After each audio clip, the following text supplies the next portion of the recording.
Good morning guys, welcome back to another video. These were two trades I took yesterday on ES, trading the inversion retest.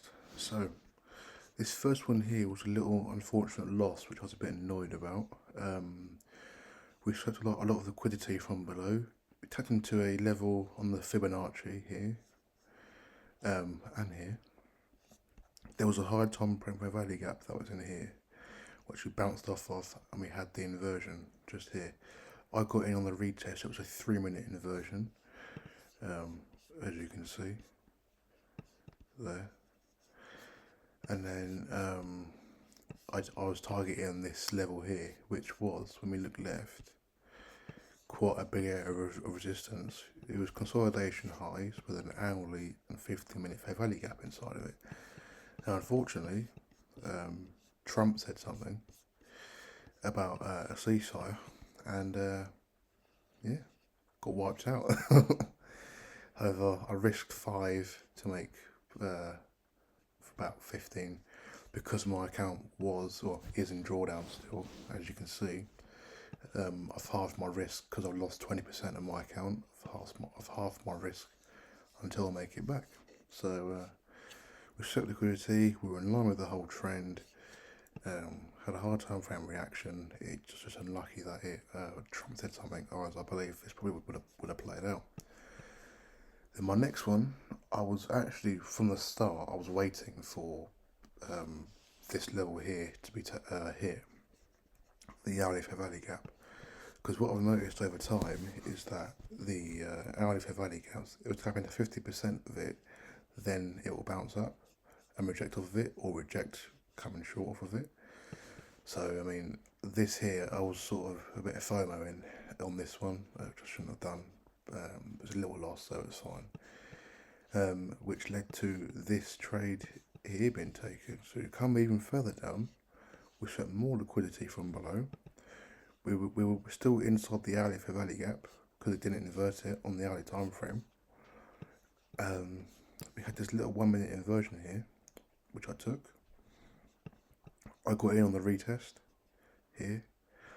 I risked 5, and there again, originally I was going to target the same level again, this black line. However, because my account is in drawdown still, my goal is to just target 1 to 3s, 1 to 2s, build the account back, chip away at the drawdown. Then once I'm break even on the account again, look to run longer trades. So this was a nice little trade that I took. This took about 3 hours, 3.5 hours to play out. In hindsight, I should have just backed myself and let it get there. But you know, that's fine. It's just part of the game, really. But it was a nice 3-hour win. Risked 5, made 15. It took quite a while. In fact, it took just over 3.5 hours to get there. However, it's a nice win. I hope you guys took some good trades today. If not, I hope you unwound your risk with as little damage to your account as possible. And as you can see, it's a live broker, it's a live account, it's a real balance. Show the order history.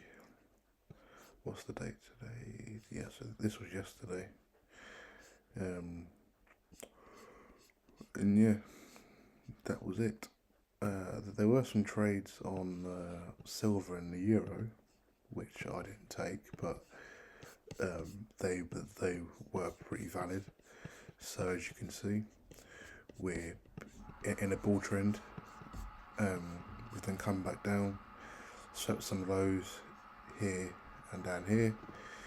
You had a high time frame in here, 1-minute inversion, target your 3R, same again.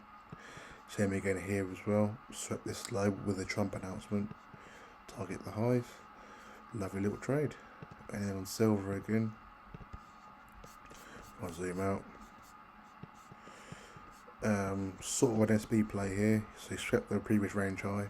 Microstructure shift, retracement. And you could target at the lows, which would have been a nice little short. Or the range lows if you really fancied your cards. So yeah. Thank you very much for listening. I'll see you in the next video. Thank you.